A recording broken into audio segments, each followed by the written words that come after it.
You're born as Bruce Banner, smart, quiet, kind of awkward, but a certified genius. Life's not all that bad, until one fateful day when you decide to stand a little too close to an experimental gamma bomb.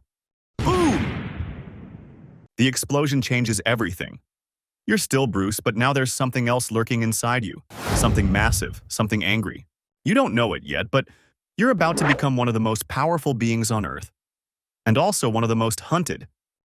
One second you're Bruce, the next, your heart's pounding, your muscles are exploding, and your skin turns a shade of green that would make Shrek jealous. Suddenly, you're not a scientist anymore. You're a walking earthquake, an unstoppable force of destruction, and the worst part? You have zero control. Your first rampage? An absolute disaster. People are screaming, the military's rolling in with tanks, and you're just trying to understand what the heck is happening. One moment, you're the most dangerous thing on the planet, smashing everything in sight. The next, you wake up half-naked in the middle of nowhere, no memory of what just happened, and with a splitting headache. That's when you realize this isn't going away. Congratulations! You're officially the most wanted fugitive in the world. The government isn't interested in understanding you. Nope, they just see a rampaging, unpredictable superweapon that needs to be neutralized. So now you're on the run, hiding in back alleys, sleeping in abandoned buildings, and trying to keep your rage meter from hitting 100%.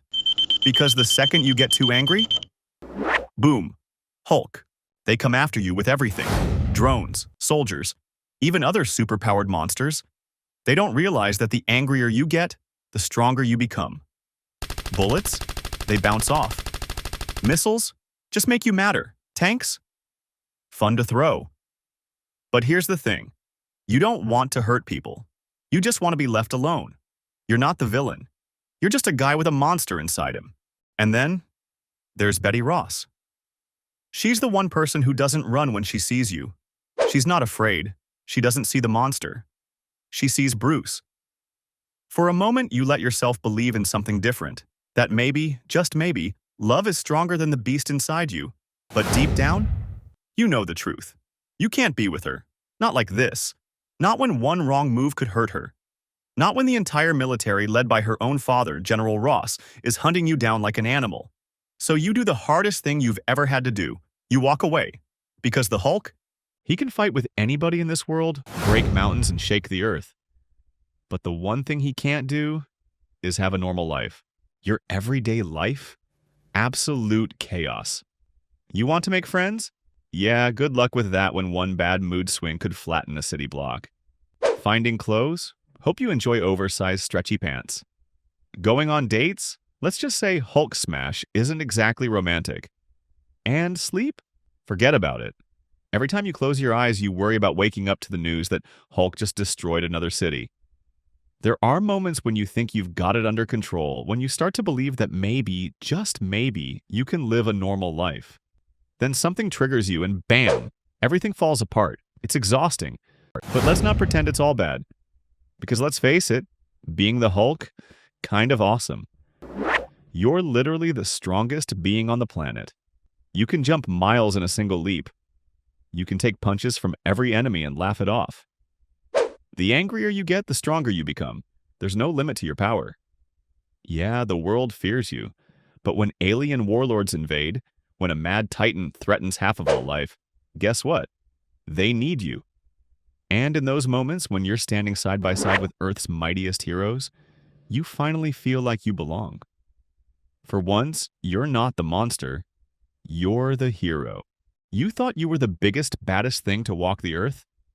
Think again. Enter Emil Blonsky, a soldier so obsessed with power that he willingly becomes something worse than you. Injected with a twisted version of your own gamma mutation, Blonsky transforms into a hulking, bone-plated nightmare, the Abomination. He's not just stronger than you, he's faster, meaner, and completely out of control. The world thought you were the monster? No, he is.